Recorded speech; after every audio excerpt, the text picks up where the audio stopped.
Hi dear friends, ഇന്ന് നമുക്കൊരു മധുരമുള്ളൊരു നെയ്യട തയ്യാറാക്കിയാലോ. കുറേ ദിവസമായില്ലേ നമ്മൾ ചിക്കൻ വെച്ചിട്ടും മുട്ട ഉപയോഗിച്ചിട്ടും എരിവുള്ളതും അങ്ങനെയൊക്കെ തയ്യാറാക്കുന്നത്. എന്നാൽ പിന്നെ അതിനിടയിൽ ഒരു വെറൈറ്റി ആയിട്ട് മധുരമുള്ള നെയ്യട റെഡിയാക്കാം. ഇതൊരു പഴയകാല പലഹാരമാണ്. മൈദയും മുട്ടയും പാലും ഉപയോഗിച്ചിട്ടുണ്ടാക്കുന്ന, വായിലിട്ടാൽ അലിഞ്ഞു പോകുന്നത്രയും സോഫ്റ്റ് ആയിട്ടുള്ള ചെറിയൊരു മധുരത്തോടു കൂടിയുള്ള പലഹാരമാണിത്. പുതുതലമുറ കൂടി ഇഷ്ടപ്പെടുന്ന ഈ പലഹാരം എങ്ങനെയാണ് റെഡിയാക്കുന്നത് നോക്കാം. വീഡിയോയിലോട്ടേക്ക് പോകുന്നതിന് മുമ്പ് ഈ ചാനൽ ഇഷ്ടമാവുന്നുണ്ടെങ്കിൽ പ്ലീസ് ഒന്ന് സബ്സ്ക്രൈബ് ചെയ്ത് സപ്പോർട്ട് ചെയ്യണേ. അപ്പോൾ വീഡിയോയിലോട്ടേക്ക് പോകാം. ഇതിനു വേണ്ടി ആദ്യം തന്നെ നമുക്കൊരു മിക്സിയുടെ ജാർ എടുക്കാം. അതിലോട്ടേക്ക് 1/2 കപ്പ് മൈദ ചേർത്ത് കൊടുക്കാം. ഇതിനാവശ്യമായിട്ടുള്ള കുറച്ച് ഉപ്പ് കൂടി ചേർത്ത് കൊടുക്കാം. 3/4 കപ്പ് പാല് കൂടി ചേർത്ത് കൊടുക്കാം. പാലിന് പകരം നിങ്ങൾക്ക് വെള്ളവും ചേർക്കാം. എന്നിട്ട് 3 കൂടി നന്നായിട്ടൊന്ന് ബ്ലെൻഡ് ചെയ്തെടുക്കാം. നന്നായിട്ട് തന്നെ ബ്ലെൻഡ് ചെയ്തെടുത്തിട്ടുണ്ട്. ഇനി ഒരു മിക്സ് നമുക്കൊരു ബൗളിലോട്ടേക്ക് ഒഴിച്ചു കൊടുക്കാം. അപ്പോൾ നമ്മുടെ മിക്സ് ഈ ഒരു പാകത്തിലാണ് ഉള്ളത്. കുറച്ച് കട്ടിയായിട്ടാണ് ഉള്ളത്. അപ്പോൾ നമുക്ക് ആ ഒരു മിക്സിയുടെ ജാറിൽ കുറച്ചും കൂടി വെള്ളം ഒഴിച്ചിട്ട് അതും കൂടി ഇതിലോട്ടേക്ക് ഒഴിച്ചു കൊടുത്തിട്ട് നന്നായിട്ടൊന്ന് മിക്സ് ആക്കി എടുക്കുക. അപ്പോൾ ഇത്തിരിയും കൂടി ലൂസായിട്ടുണ്ട്. അപ്പോൾ ഈ ഒരു പാകമാണ് നമുക്ക് വേണ്ടത്. ഇനി ഒരു മിക്സിയുടെ ജാർ എടുക്കാം. അതിലോട്ടേക്ക് 2 മുട്ട പൊട്ടിച്ചൊഴിക്കാം. ഇനി ഇതിലേക്ക് മധുരത്തിന് ആവശ്യമായിട്ടുള്ള പഞ്ചസാര ചേർത്ത് കൊടുക്കാം. ഞാനിപ്പോൾ 2 ടേബിൾ സ്പൂൺ പഞ്ചസാര ചേർത്ത് കൊടുക്കുന്നുണ്ട്. നിങ്ങൾക്ക് കൂടുതൽ മധുരം വേണമെന്നുണ്ടെങ്കിൽ ഒരു 3 ടേബിൾ സ്പൂണോളം ചേർത്ത് കൊടുക്കാം. ഇനി ഇതിലോട്ടേക്ക് 1/4 ടീസ്പൂൺ മഞ്ഞൾപ്പൊടി കൂടി ചേർക്കാം. ഒരു യെല്ലോയിഷ് കളർ കിട്ടാൻ വേണ്ടിയാണ്. നിങ്ങൾക്ക് വേണമെങ്കിൽ ചേർത്ത് കൊടുക്കാം, അല്ലെങ്കിൽ ഒഴിവാക്കാം. എല്ലാം കൂടി നന്നായിട്ടൊന്ന് ബ്ലെൻഡ് ചെയ്തെടുക്കാം.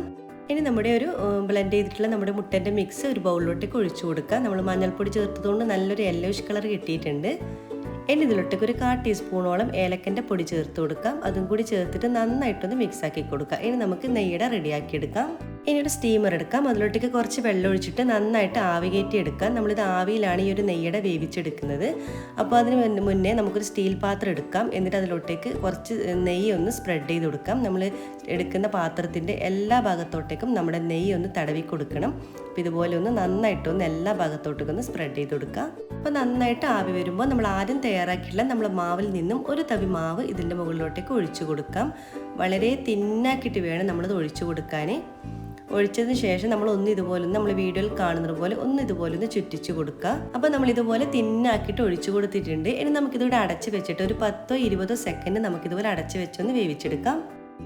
ഇനി നിങ്ങൾക്ക് ഈ ഒരു സ്റ്റീൽ പാത്രത്തിൽ ഒഴിക്കുന്നതിന് പകരം ഇഡ്ഡലി തട്ടിൻ്റെ അതിൽ വെച്ചിട്ട് നിങ്ങൾക്ക് ഒഴിച്ചു കൊടുക്കാം കേട്ടോ. അപ്പോൾ കാണാനും നല്ല ഭംഗിയുണ്ടാവും. നമുക്ക് ലെയറായിട്ട് ഒഴിച്ചെടുക്കാം. ഇപ്പോൾ ഇത് ഏകദേശം 20 സെക്കൻഡോളം ആയിട്ടുണ്ട്.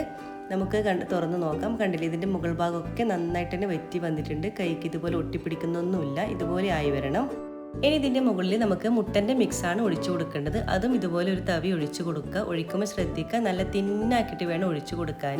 എന്നിട്ട് വീഡിയോയിൽ കാണുന്നത് പോലെ ഇതുപോലെ ഒന്ന് ചുറ്റിച്ച് കൊടുക്കണം. എല്ലാ ഭാഗത്തോട്ടേക്കും ആവണം. നമ്മുടെ ആ ഒരു ആദ്യത്തെ മാവ് കവർ ചെയ്യുന്ന നിലയിൽ എല്ലാ ഭാഗത്തോട്ടേക്കും ഇതുപോലെ ഒന്ന് ചുറ്റിച്ച് കൊടുക്കുക.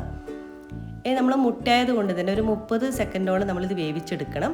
അപ്പോൾ അത് ഇതുപോലെ അടച്ച് വെച്ചിട്ട് നമുക്കൊന്ന് ഒരു 30 സെക്കൻഡ് വേവിച്ചെടുക്കാം. ഇപ്പോൾ ഒരു 30 സെക്കൻഡ് കഴിഞ്ഞിട്ടുണ്ട്. നമുക്കൊന്ന് തുറന്ന് നോക്കാം.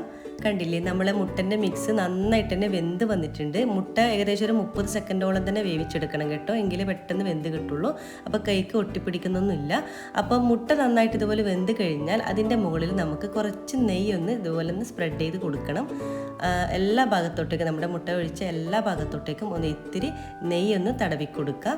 അതിനുശേഷം നമ്മൾ ആദ്യം ചെയ്തതുപോലെ തന്നെ ഒരു തവി മാവ് ഇതിലേക്ക് ഒഴിച്ചു കൊടുക്കണം. അപ്പം നമ്മൾ ലെയറായിട്ടാണ് നമ്മൾ ചെയ്യുന്നത്. ആദ്യം ഇതുപോലെ ഒരു തവി ഒഴിച്ചു കൊടുക്കുക. എന്നിട്ട് നമ്മൾ ആദ്യം ചെയ്തതുപോലെ എല്ലാ ഭാഗത്തോട്ടേക്കും നന്നായിട്ടൊന്ന് ചുറ്റിച്ച് കൊടുക്കണം. ശ്രദ്ധിക്കുക, നല്ല തിന്നായിട്ട് തന്നെ നമ്മൾ എടുക്കാൻ ശ്രദ്ധിക്കണം. ഇതുപോലെ നമ്മൾ വീഡിയോയിൽ കാണുന്നത് പോലെ നന്നായിട്ട് ഇതുപോലെ ഒന്ന് ചുറ്റിച്ച് കൊടുക്കുക. എന്നിട്ട് വീണ്ടും ഇതുപോലെ ഒരു 20 സെക്കൻഡോളം നമുക്കിതൊന്ന് അടച്ച് വെക്കാം. അപ്പോൾ നമ്മൾ മുട്ട ഒഴിച്ചിട്ട് വെന്ത് കഴിഞ്ഞാൽ മാത്രമാണ് നമ്മൾ നെയ്യൊന്ന് തടവി കൊടുക്കേണ്ടത്. അങ്ങനെ നിങ്ങൾ എടുക്കുന്ന മുട്ടൻ്റെയും മൈദൻ്റെയും ബാറ്റർ കഴിയുന്നതനുസരിച്ച് നിങ്ങൾ ലെയറായിട്ട് ചെയ്തെടുക്കുക. അപ്പോൾ എൻ്റെ ലാസ്റ്റത്തെ മൈദൻ്റെ ബാറ്ററും കൂടി ഞാൻ ഒഴിച്ചു കൊടുക്കുന്നുണ്ട്. മൊത്തത്തിൽ തന്നെ നമ്മൾ കവർ ചെയ്തെടുക്കുക. അപ്പോൾ നിങ്ങൾ എടുക്കുന്ന മൈദൻ്റെയും മുട്ടൻ്റെയും ബാറ്റർ കഴിയുന്നതനുസരിച്ച് നിങ്ങൾ ലെയറായിട്ട് എടുക്കുക. അപ്പോൾ ഇതുപോലെ എല്ലാ ഭാഗത്തോട്ടേക്കും ഒന്ന് കവർ ചെയ്ത നിലയിൽ നന്നായിട്ടൊന്ന് ഇതുപോലെ എല്ലാ ഭാഗവും ഒന്ന് കവർ ചെയ്തെടുക്കുക. നിങ്ങൾക്ക് എത്ര ലെയറാക്കി എടുക്കാൻ പറ്റുമോ അത്രയും ലെയറാക്കി എടുക്കാം. ഇനി നമുക്കിതിൻ്റെ മുകളിൽ കുറച്ച് ഡെക്കറേറ്റ് ചെയ്തെടുക്കാം. ഞാനിപ്പോൾ കുറച്ച് നട്ട്സ് ഇട്ടിട്ടാണ് ഡെക്കറേറ്റ് ചെയ്തെടുക്കുന്നത്. നിങ്ങൾക്ക് ഇഷ്ടമുള്ള രീതിയിൽ ഡെക്കറേറ്റ് ചെയ്തെടുക്കാം. കിസ്മിസ് വെച്ചിട്ട് ചെയ്യാം, അല്ലെങ്കിൽ നട്ട്സ്, ആൽമണ്ട്, അങ്ങനെ എന്ത് വെച്ചിട്ട് നിങ്ങൾക്ക് ഡെക്കറേറ്റ് ചെയ്തെടുക്കാം. ഞാനിപ്പോൾ കുറച്ച് കാഷ്യൂസ് വെക്കുന്നുണ്ട്. അപ്പോൾ ഇതിൻ്റെ മുകളിൽ ഞാൻ കുറച്ച് കറുത്ത എള്ളും കൂടി ഇട്ട് കൊടുക്കുന്നുണ്ട്. അപ്പോൾ കാണാനും നല്ല ഭംഗിയുണ്ടാവും. നിങ്ങൾക്ക് ഇഷ്ടമുള്ള രീതിയിലൊക്കെ ചെയ്തെടുക്കാം.